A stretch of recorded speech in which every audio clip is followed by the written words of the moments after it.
एक दिन दो मॉन्क्स अपनी मॉनेस्ट्री की तरफ जा रहे थे, जहाँ पे उनका मास्टर रहता था। रास्ते में एक नदी पड़ती थी।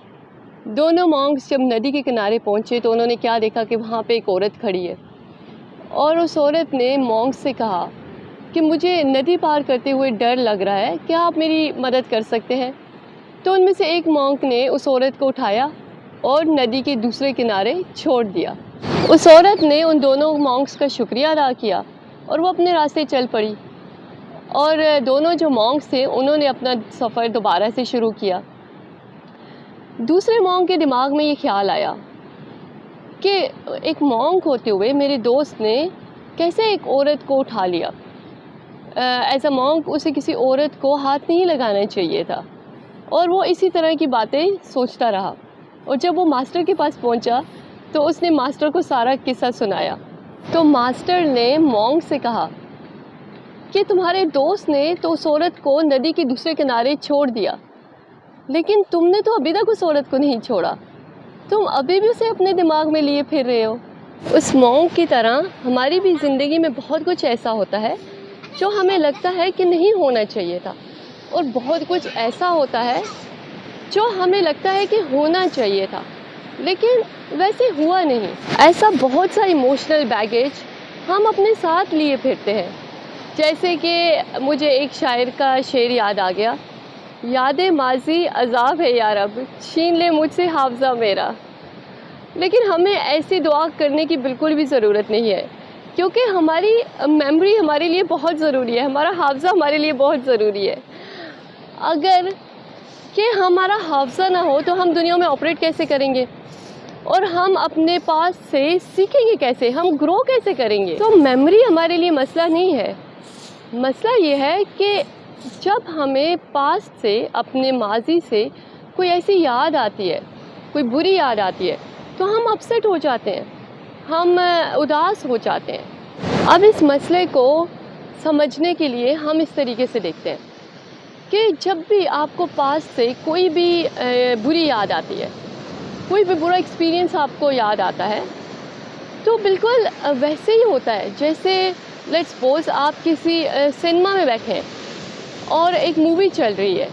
अब वो जो मूवी है वो रियल नहीं है, इस वक्त रियलिटी में आपके साथ ऐसा कुछ भी नहीं हो रहा, लेकिन आप फिर भी उस मूवी को देख के, उस वीडियो को देख के आप इमोशनली अपसेट हो रहे हैं, आप दुखी हो रहे हैं। आप अपनी यादों को दिमाग से निकालने की कोशिश ना कीजिए, उन्हें भूलने की कोशिश ना कीजिए, बस सिर्फ आप अवेयर रहिए कि ये एक मेमोरी है, और कोई भी याद, कोई भी मेमोरी कुछ टाइम तक आपके माइंड में रहेगी और वो खुद ही चली जाएगी।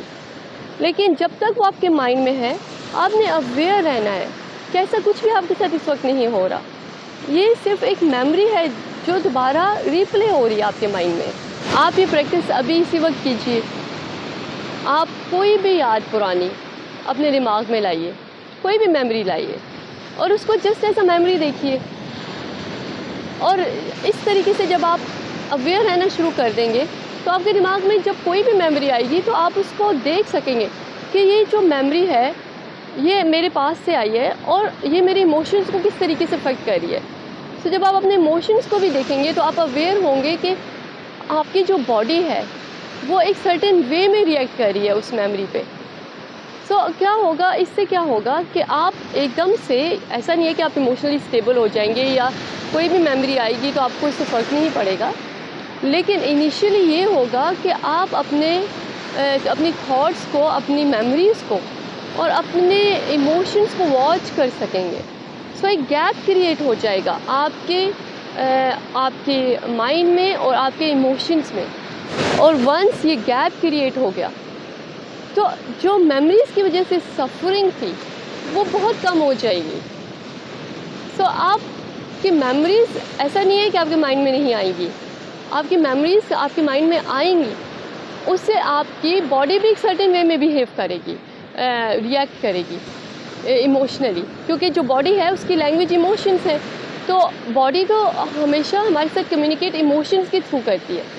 सो जैसे ही माइंड में कोई मेमोरी डिस्टर्बिंग आएगी तो आपके इमोशंस इफेक्ट होंगे, लेकिन आप सफ़र नहीं करेंगे, क्योंकि अब आप देख सक रहे हैं क्लियरली कि ये एक मेमोरी है और इसकी वजह से मेरी बॉडी इस वे में रिएक्ट कर रही है या फिर मेरी फीलिंग्स चेंज हो रही हैं इसकी वजह से।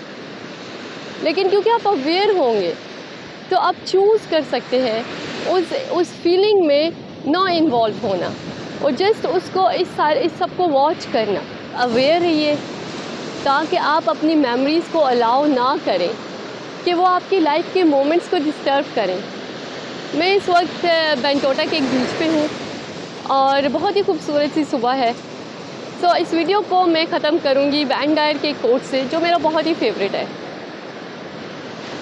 If you change the way to look at the things you look at change.